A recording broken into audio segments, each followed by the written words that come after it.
Beyond her clinical work, Mary's love for life shines through in her personal passions. Whether she's hula dancing, capturing moments with her camera, practicing karate, or kayaking, Mary embraces the outdoors with her husband and 2 sons. We're so excited to dive into Mary's journey, her passion for OT, and her unique approach to empowering families. Let's get started. Hey there, and welcome to Connect the Dots Learning Center podcast. I'm Stephanie Wagers, your host, and I'm so glad you're here. Whether you're a seasoned therapist, clinic owner, or just starting out, this podcast is your go-to spot for insights, tips, and stories that'll help you connect the dots in your practice.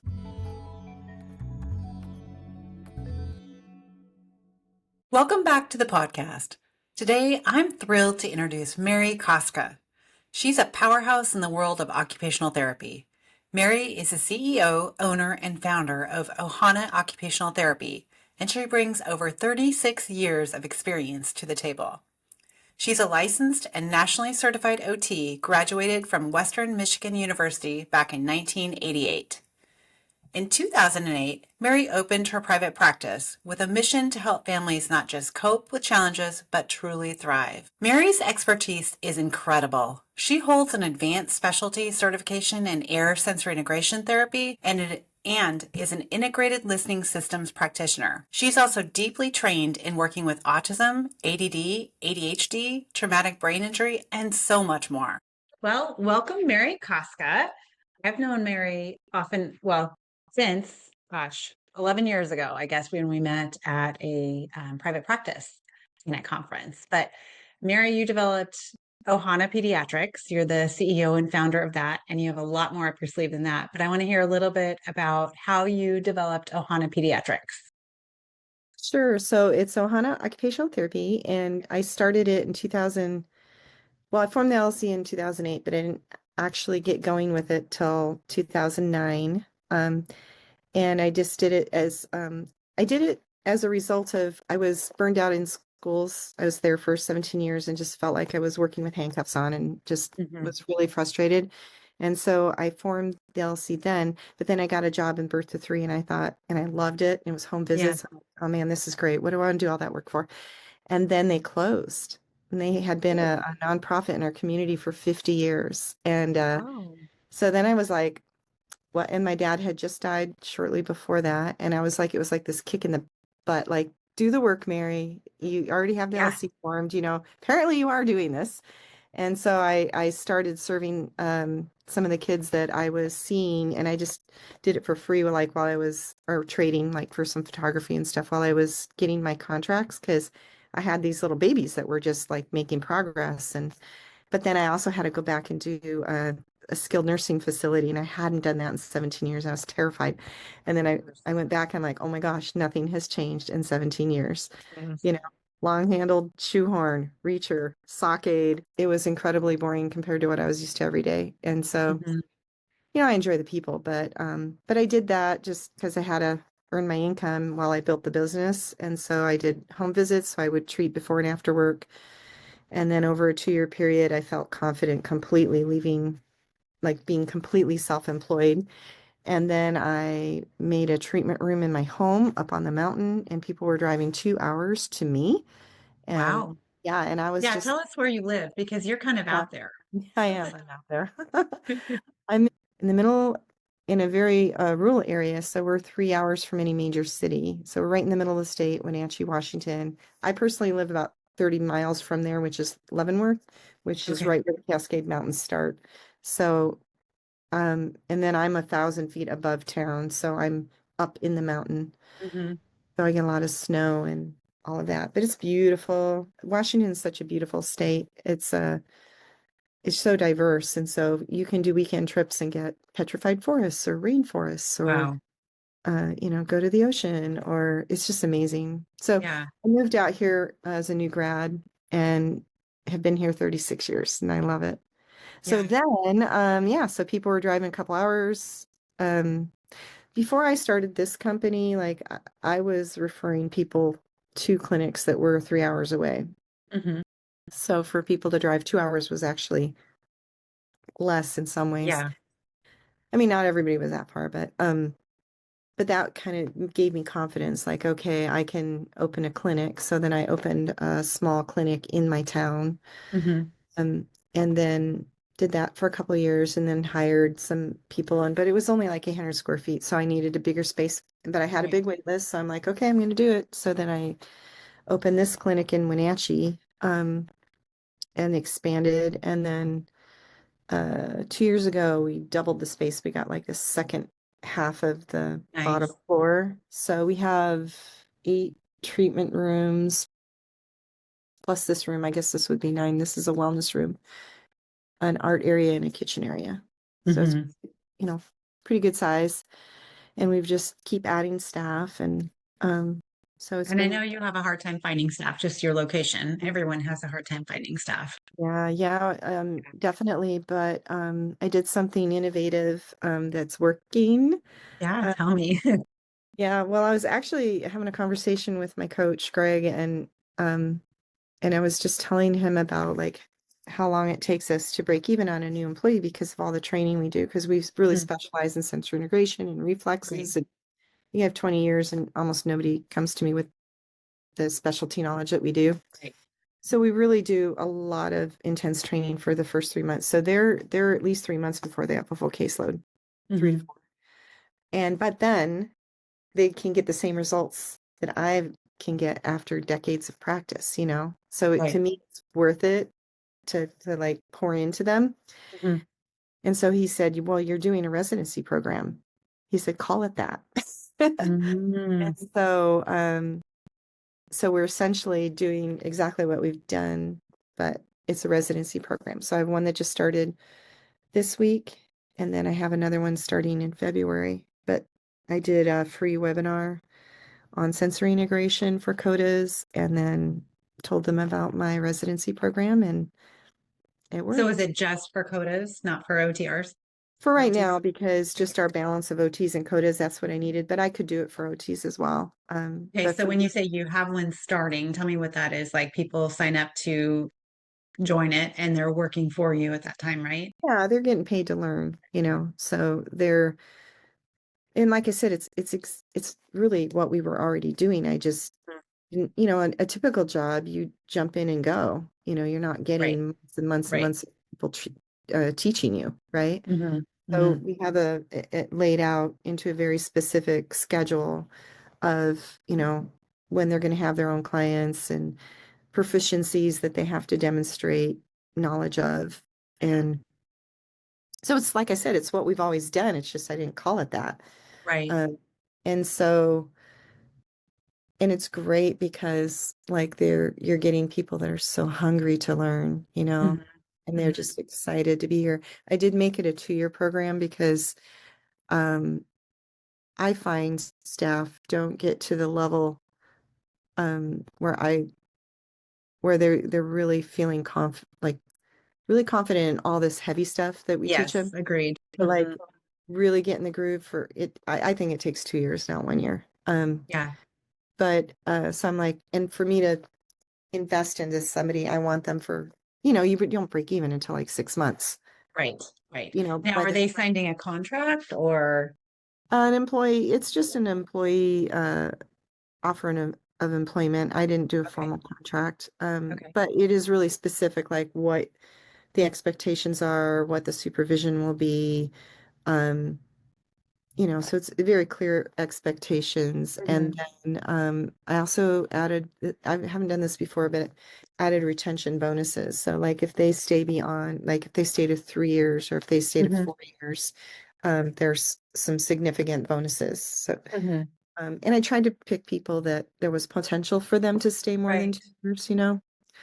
Um, so Yeah, yeah, that's amazing. That sounds great. And yeah, people, I thought it was a very innovative idea. It's just rebranding because we were doing it already.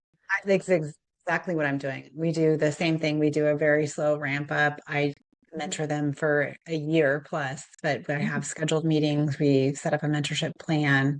So I should just rebrand it. Rebrand it. I'll start a new trend, and then it Yes. won't seem so odd. How much time is that taking from of your time to mentor your Well, employees? I have a lead OT Okay. now. And Okay. so we've She's primarily doing it, but we've divided out some of the tasks, like onboarding, getting set up with payroll or knowing the policies and all that kind of Hmm. stuff. I'm doing that piece. She's doing Hmm. she's doing the clinical piece. Okay. So how much are they treating versus getting their mentorship? Well, it's just a ramping up process, so I don't Okay. have that memorized, but it's she's just been week one, but it's a ramping up to a full caseload by 3 months. Hmm. So by 1 month, she'll be at 10 on her own. Okay. And it's just a gradual ramping up. I have a lot of stuff on video, so there's Hmm. there's a lot of stuff for them to watch. Hmm. Like DocuFast is part of my onboarding because I want them to document correctly. But I Right. have clinical stuff on video. We just have it very organized. We have four Hmm. pages of checklists that to Nice. go through everything. So there's stuff to read, there's proficiency, there's tests, there's Hmm. um, and I just mix it up like so they're observing. And then what's nice is when you're that organized and you have on your list who they're going to learn or get that information from, then they can start to be kind of independent in their how they manage their time because Hmm. I'm like if you're not being directed, like nobody has somebody for you to be in session with, and I'm busy or whatever, she has like a ton of things to do on her own. Right. So she knows, Right. oh, I I can love watch that. this video or I can do this or I can do that. Love that. That's Getting your great. training on video is key because it really doesn't, eat up your time. Hmm. So if you don't have that for people watching, if you don't have that, then what you need to do is start recording yourself when you're training somebody. Yes. Agreed. 100%. I just recorded, well, probably 6 months ago, all of my policies and procedures. Like I pulled them up on the computer and then I just talk through them all and then I Mm, send, yep. It has been a game changer because I would I sit need down to with, do that. yeah, Yeah. it took about 2 hours on a Saturday. Yeah. I sit down and talk through the procedures with everybody, but what I found is I would have them watch it first and Hmm. then we would meet together and I would answer any questions. And then it That's doesn't great take my because it time. brings it to life and then you can explain why, like Why? The why behind it. why we have Mhm. this policy because this thing happened and we need, Mhm. yeah, Yeah. that Where do you totally. house all of your videos? That's a challenging question because of me evolving and how I do things, it's still a little bit in different places. And so Hmm. we have school, Hmm. SKOOL. It's like that one. It's like Yeah. it looks kind of Facebook, but it's not Facebook. And it Hmm. does have like a place that you can have like a classroom where you can put your videos. So we're working on moving everything so it's on one spot. Hmm. But originally, I made like a secret page on my website. Like it's a tab, like I know how to get there, but it's not a tab because Gotcha. that was 'cause back then that was kind of the easiest place for me to stick them. Right. And I could put the questions. They have questions, so I know they watched it, Yeah. and and I, but then I have some stuff that's just YouTube links that I got to pull and send them. I like have a list. I have them like Yeah. the link on a Yeah. page.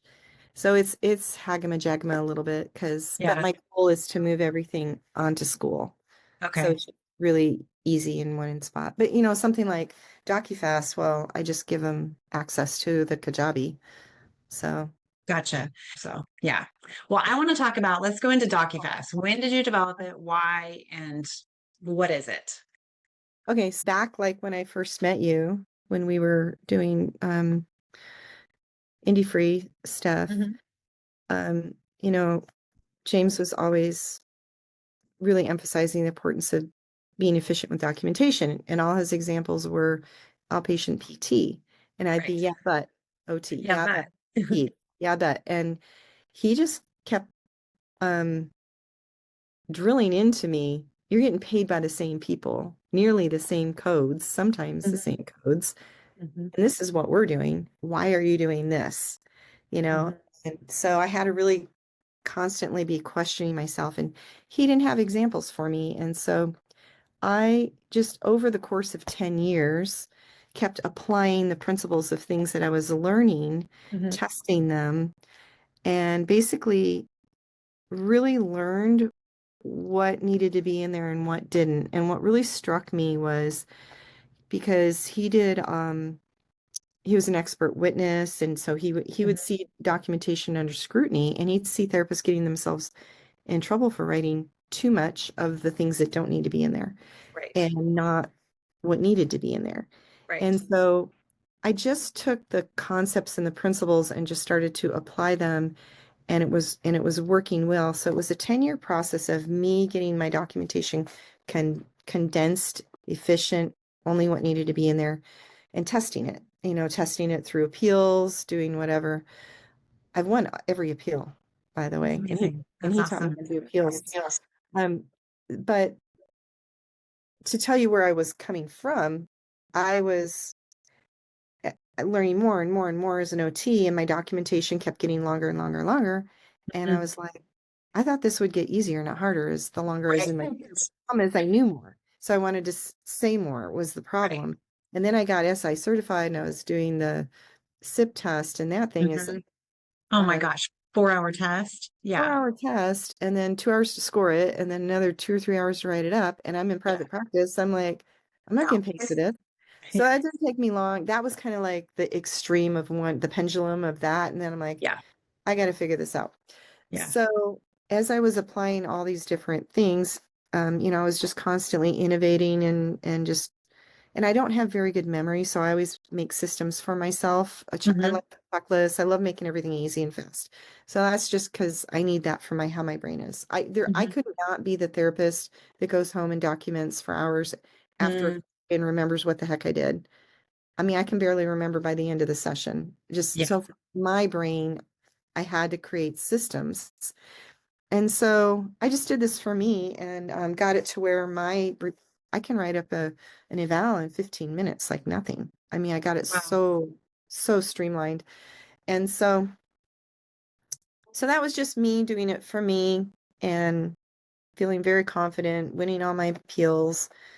And I even at one point was like, I just put a comment in there that said, this is a summary report. If you need more detailed information, just let me know. Because that made Hmm. me better about having less in it. Like I was Yes. putting subtest stuff in there and all that. Yeah. Anyway, in 2 years, nobody asked me for anything more, except one time a parent did just because she saw it, like, oh, is there Yeah. more? And Yeah. then I'm like, oh, I can take that out. I don't need that security blanket anymore. Right. Right. So then what happened is during the pandemic, I started a group. How it became DocuFast is that I started a group um, for telehealth activities because none of us knew Hmm. how to do it. Hmm. And it exploded. Like in an hour, there were 300 people. Within 6 months, there were Wow. 12,000 in 60 countries. And all Wow. OTs were helping each other. And I was filming.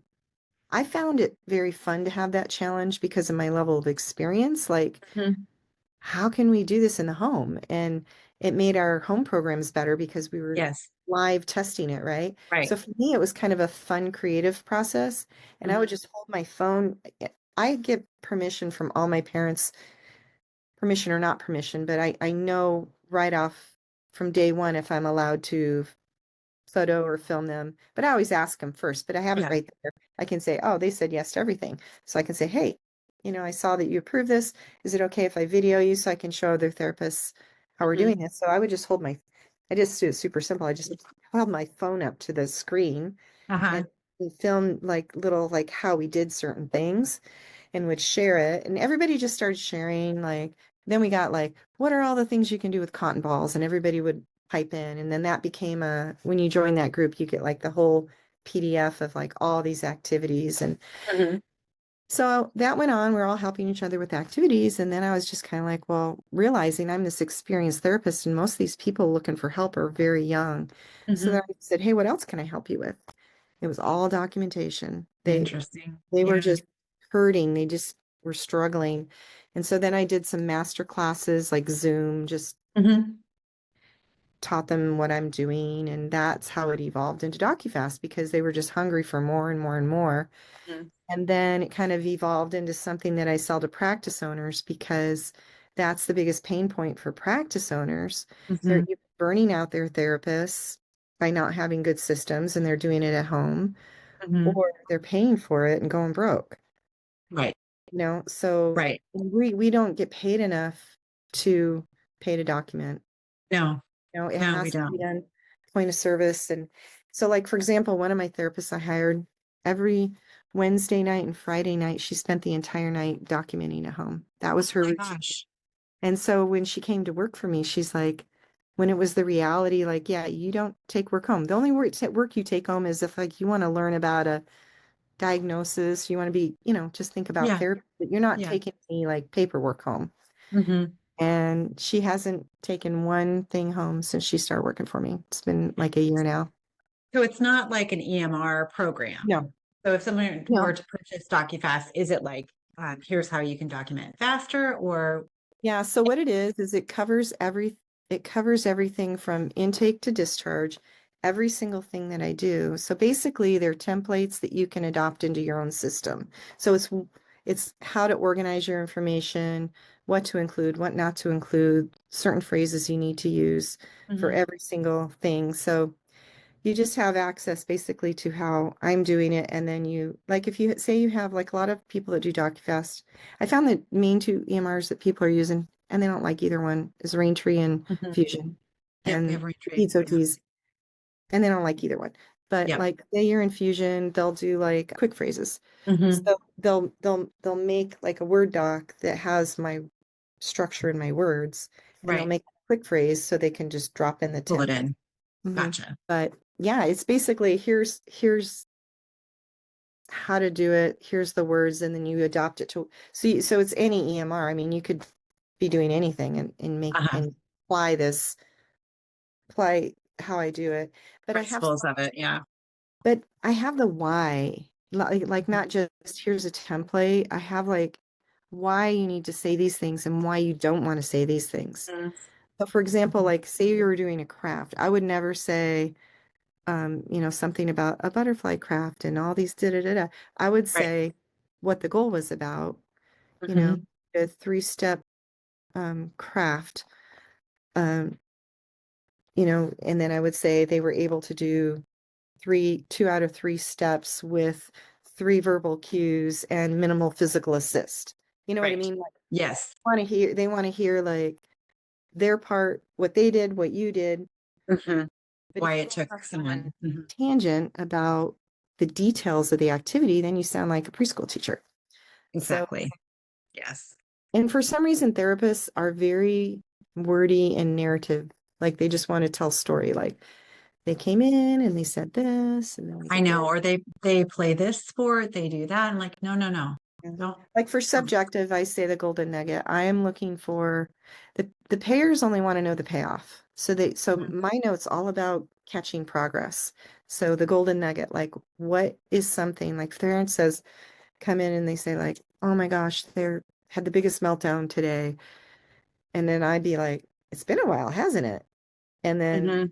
how long has it been? Oh man, it's been like 3 weeks. And then my Mm. target is to say 3 weeks since the last meltdown, even though they came in going, oh my gosh. Right. Yeah. So it's always showing the progress. Hmm. 'Cause really, that's the whole point. You're documenting for the payer. So the other thing is the biggest problem is people have a lot of mental blocks and fears. And so it actually goes through the psychological piece first. Hmm. There's a bunch of mindset stuff in there, like for them to identify their fears, look and see how much time they're actually spending of their life in a year documenting, like a math calculation. So it's eye-opening, like I'm I need to change because Hmm. brains don't want to do something different, No. even if you know it's good. But there's so many fears, like fear of, not looking professional or leaving something out or audits or just so many. So I go through all the in depth all the fears so they can Hmm. like become self-aware Hmm. and um yeah, so you have to become self-aware, realize the time that you're actually spending on it to actually go, okay, I need to make a change. I Yeah. can make a change because you feel naked when you strip away everything to the essential. It feels Yeah. weird, Yeah. really. It feels like, oh, I'm not really doing my job. But Right. but I did this over a 10-year period, you know. Hmm. It was Hmm. very uncomfortable and over a 10-year period, but I haven't changed what I'm doing for like haven't needed to change it for like 5 years. So I tweaked it for 10 and Yeah. it still works great. So What advice would you give to a practice owner when they're talking to their staff about being minimal in their documentation? Like, what should they be auditing in the note and then really requiring the provider to do? um well, that's kind of a big answer because like each piece of documentation is Yes. different, but Let's just say daily notes. you know, demographics, you need to have like your start time, your stop time. I'm Mhm. finding they're wanting like your NPI number and their insurance number now in the note. Mhm. Mhm. New. Um, but like I say, for subjective, I say like the golden nugget. I personally will say like you want to have like very specific data on goals that you're working on. You only really need like a couple. Don't do Right. it on You have to do everything, them all.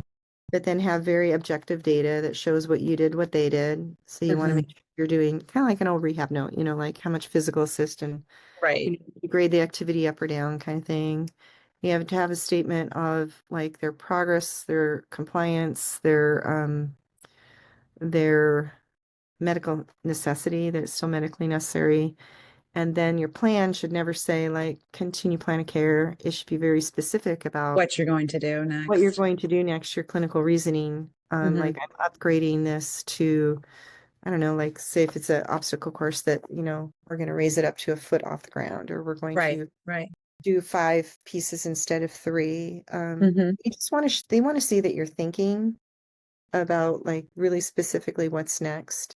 Because the people reviewing this are hardly educated at all. They're barely Right. high school graduates Right. and now they're using a lot of AI to Hmm. kick Yes, they stuff are. back. And you get denials for no reason. Like I was getting I don't remember what company it was. I was getting denials with the same blah blah blurb that actually made no sense. It didn't relate anything to what was in the note. It was just some automated thing. Yeah. And we learned this from James way back, the games that they play, it's I like know. they're just seeing if you'll fight back or not. And if you fight Hmm. back enough, then they put you on the short list and they stop messing around with you. But that's Right. why I have a number of appeals that I've won all of them because I fought all of them and Hmm. and I knew how to fight. I have that in there too. Like That's how amazing. Yeah. how to how to um appeal stuff and all that. Right. Tell me, let's shift gears a little bit because I know you have an app that you just Yeah. developed. Yes, I want to Yeah. hear all about your app. So I've had this idea for quite a long time, that I wanted to have a way to just, have the education for the parents. And but what really lit the fire under me was our wait list has gotten so long. We have 160 waiting to get in, and they're waiting a year. And even though we have been growing, tripled since the pandemic, but I mean, it's a combination of that we've been here 16 years. It's a small community. We have an amazing reputation, but I also think the need is just I think it is too. exploded. And also the awareness of sensory integration and OT and Hmm. with their eyes and autism and all of that. So Right. so it's just crushing my soul that they're Yeah. not getting any help. And then also needing a cash-based stream of revenue because, not getting paid for a month from Change Healthcare wasn't fun in February. And, just needing more cash on hand, right? Hmm. Hmm. And the other real motivator was when one of my staff left to become an electrician instead because he was going to make twice as much Money. instead of going to OT school because he's a coda. He's great and he loved his job. He was happy, but he's just kind of Yeah. doing what. You have to make money. But that was the final like get this done, Mary, because I can offer it because what I wanted to do is create something that my staff could have unlimited potential income. So I created it for them to be able to sell it and get an affiliate of 25%. Mhm. That's a So great idea. so they can spread it to their network of people. Hmm. They can Hmm. side gig it and make as much as they want. Um, so it was just solving to me, and then it's a staff benefit. Yeah. When you leave, you're not going to have the access to it anymore. And so it was just a solution to kind of solve a lot of problems that were building up. Hmm. And so I spent the fall doing that, plus a sensory hero kit products too. Yeah, and I'm just like literally last night, we're launching it to our wait list first, Okay. um, as a package to be a founding members VIP group Hmm. because they're going to meet with me and give me feedback. I'm going to work out any Hmm. kinks, but they're also getting the kit and they're also getting unlimited access to whatever we add to the app in the future. So we're offering Okay. it first to our waitlist. That went out last night. And then after a couple days, then we'll open it up to, I want to fill 50 spots. So then we'll open it up to anybody else who wants to be a founding member. So what does a family have access to in the app? Or is there like Yes. educational tutorials or what all do they have access to? Because they're paying a fee to be part of the app. And is it Yeah. So monthly, they have, yearly? so the app, after the founding members thing is like a special thing. It's a Yep. separate thing. So when you just later, when I'm ready to just sell just the app, which will be like in a month, we're going to do the testing all in February. Hmm. Um, so they can pay a monthly fee, so they could just watch the videos and just pay like, Hmm. pay by the month, or they can pay for a lifetime access, a one-time fee. And Okay. so this particular one is all about like self-regulation stuff. So it's educating them on how to co-regulate, like how to take care of their own nervous system, how to calm themselves, calm the environment, and calm the child. And Hmm. then teaching them the basics about like probe and vestibular and tactile and reflexes. And they have it's videos, there's visuals, there's little worksheets. So it's just one or two questions, but then they get emailed their answer. So it helps them remember like what thing they were going to apply from what they heard, so it's Hmm. a nice little educational loop in there. Right. And yeah, I'm really proud of it. It's really cool. That's awesome. And is your staff helping you create content for it or is it all you? I did all the videos, but we brainstormed as a team. We have so many things to add to it. We're going to add a toileting, a feeding, a sleep. I mean, we're going to have a bunch of other things that are added to it later. Hmm. But we brainstormed like so much. So I got all the team input, but I also spent a lot of time with my parents that are here and said, what are the things that helped you the most when you got here that you think we could have taught you through a video while Mm. you were waiting? So I really sat Okay. with a lot of parents and it was good that I did that because there was just a lot of things I didn't realize, but a lot of them, it was the why, you know, Hmm. understanding the why behind everything. Yeah.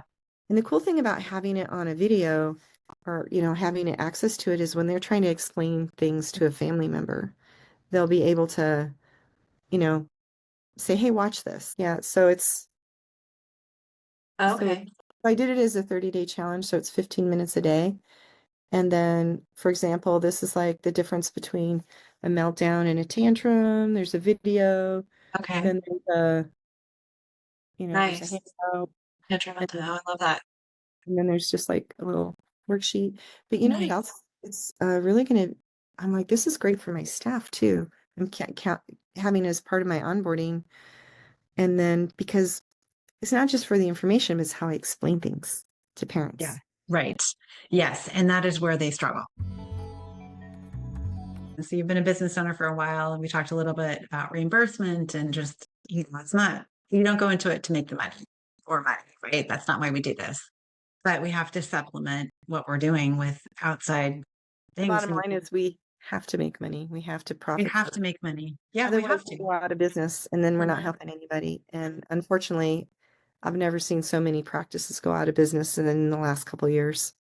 Right. And I feel like if we as practice owners don't do something different to bring Yeah. in cash, that everyone's going to go under and Bottom creative. line is, I really like Greg has told me, my current coach, he's told me your bank account is your score, your report card for how many people you've helped.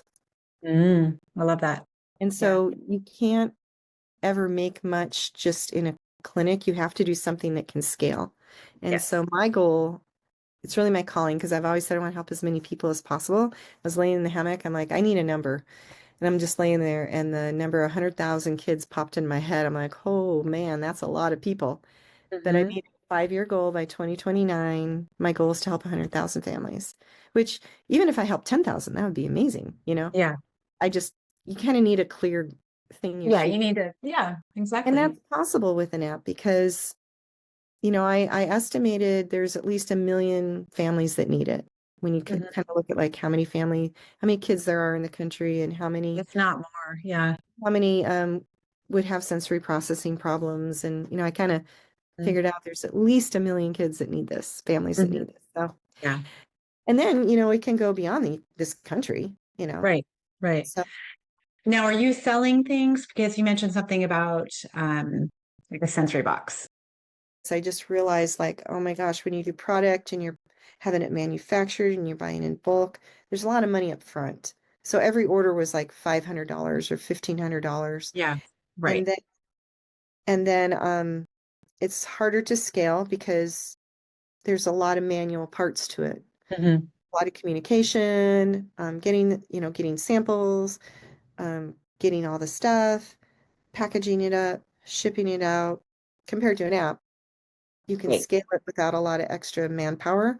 Hmm. And so I still want to do a subscription box and still do it, but what I was going to do a subscription box.